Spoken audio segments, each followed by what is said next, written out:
Bloody hell! What are you doing here? I came all this way to show Miss Vaughn I go the extra mile. Are you insane? You've just walked in here. Thou dost desire, thou must put thine ring upon it. You know, I've never quit anything. Brandon dumped her.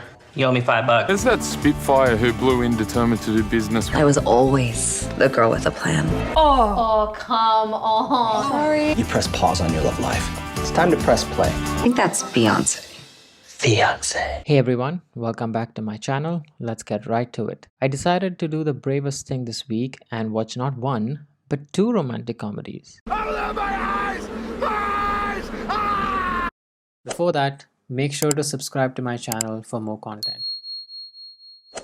Now, I have mentioned this in the past. I do not prefer watching this genre of films as they come across as formulaic and are devoid of any real world stakes and or consequences. I like a little more with my romance, you know, maybe a little murder, a little bit of sci-fi, and a whole lot of gritty drama.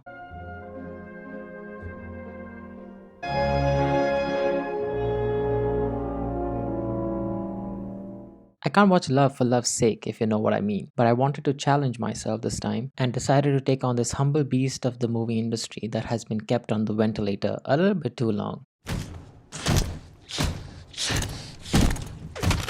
And so I flocked to Netflix, the only place I could go, and closed my eyes and pointed at a movie, and voila, I picked The Perfect Pairing as my first round of torture. Oh, isn't it obvious?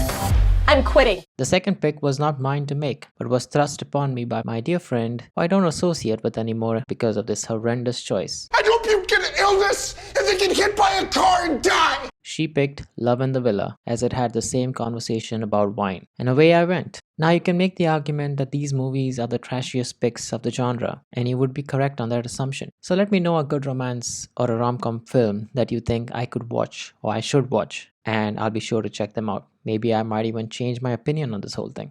It's you. It's me. I saw you in the street.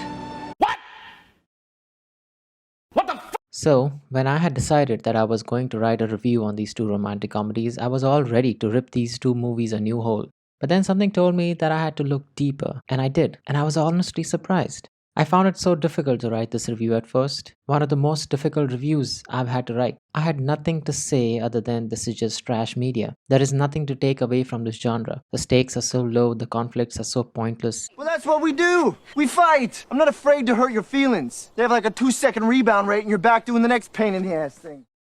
And honestly, the formula of love feels like it's been generated in a lab by movie studios. I tried my best to make sense of both these movies. I tried to put the conflicts that arose from both these films into a rational perspective, and I could not understand for the life of me if people actually identified with these conflicts. Now, I'm not saying romantic films or rom-coms have to follow any sort of real-world ground rules. I'd expect that that would be the case since we are talking about real humans and not a fantasy world. But it's still not bound to these rules as it is a movie at the end of the day, and some amount of suspension of disbelief is to be expected. For example, a chance meeting of two strangers halfway across the world whilst the girl who just opened up a company that has not been registered yet, who gives a Hail Mary attempt into signing a big wine-owning empress as her first client. Absolutely no way I'll go with a first-time importer. Or a girl taking a trip to Italy, again halfway around the world, where her eventual love interest would end up being double booked into a villa for a week. Are you insane? You've just... What are the odds of that happening? You can believe this to a certain extent, right?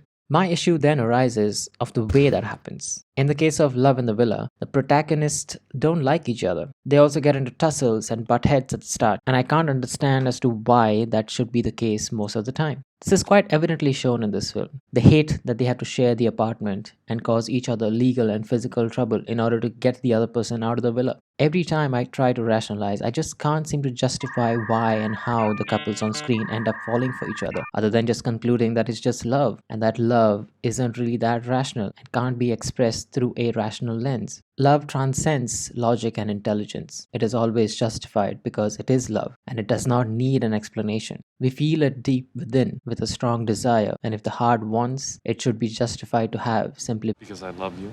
I completely love you. There. You can't fight me. You're miniature. You're like a girl Rick Moranis. Can you honestly fall for a person that caused your ass to go to jail? I don't know. Could I fathom it? I don't think so. I think I would draw the line of falling for a person right there. Jail.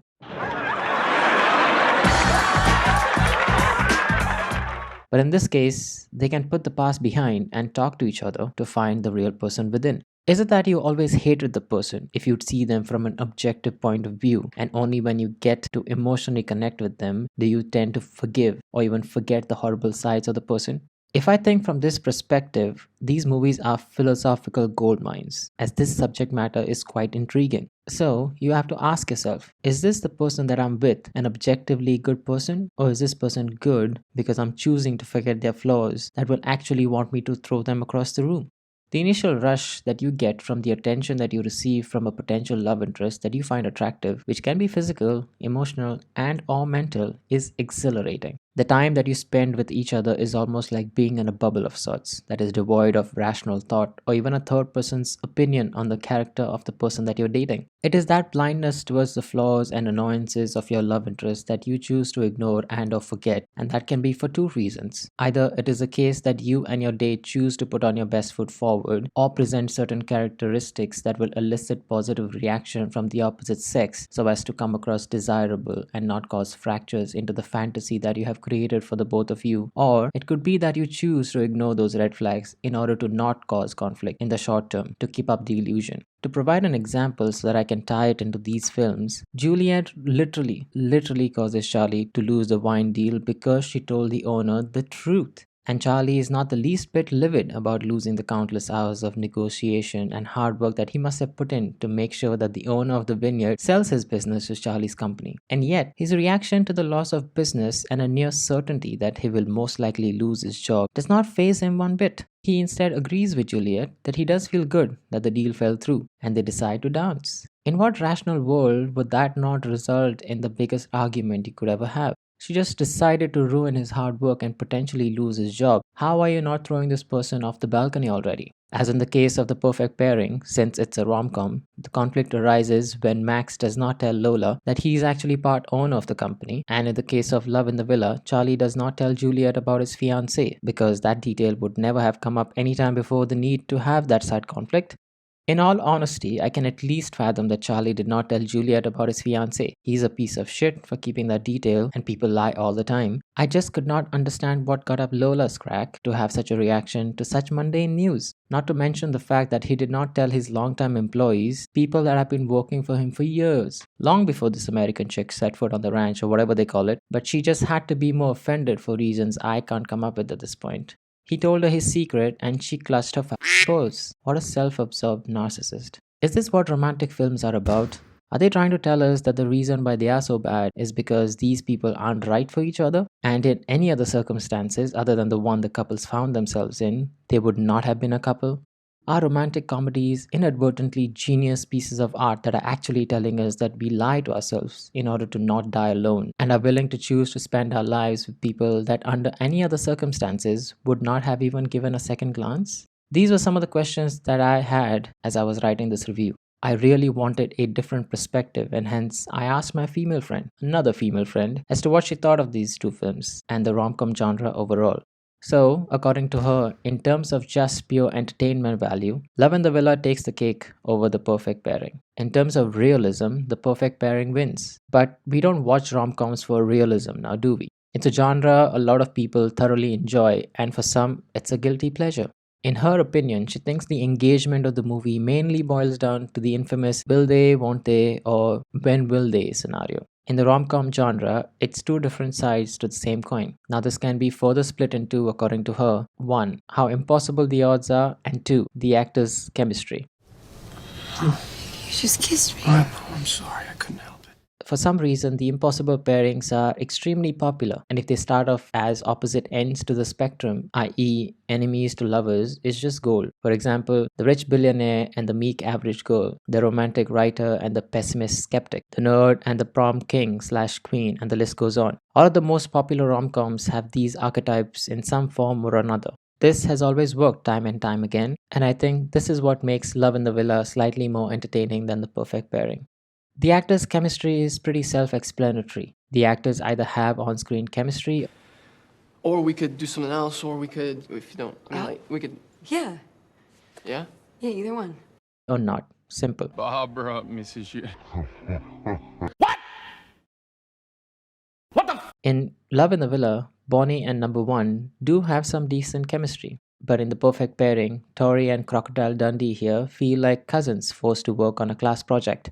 Logically speaking, Love in the Villa shouldn't pan out. The crap Bonnie pulled over Number One is just atrocious. Having someone potentially arrested in a foreign country is cute. No, it's not. It's stupid and would rightfully piss anyone off. Doesn't matter how cute, quirky, ditzy, and romantic you are. But thanks to movie magic, they do eventually cozy up to each other and fall so madly in love that he quits his job to open a vineyard in Tuscany with the Italian mob. Bravo!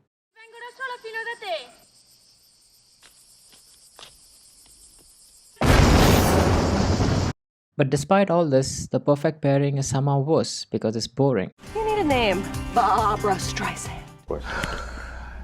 The problems are such non-problems that they artificially made a mountain out of a molehill, with Tori aimlessly yelling at Crocodile Dundee for no other reason than he's richer than she originally thought, because women hate it when men have more money than they originally said they did. Sure, these are my friend's thoughts, just letting you know.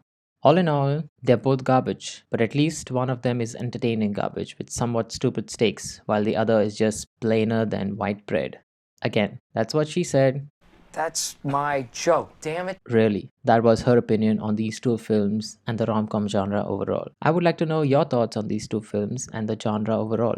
What attracts you or does not attract you to these type of movies, and what would a good rom-com look like to you? Let me know in the comments below, and as always, I will see you all in another video. Bye bye. He's got you on his computer.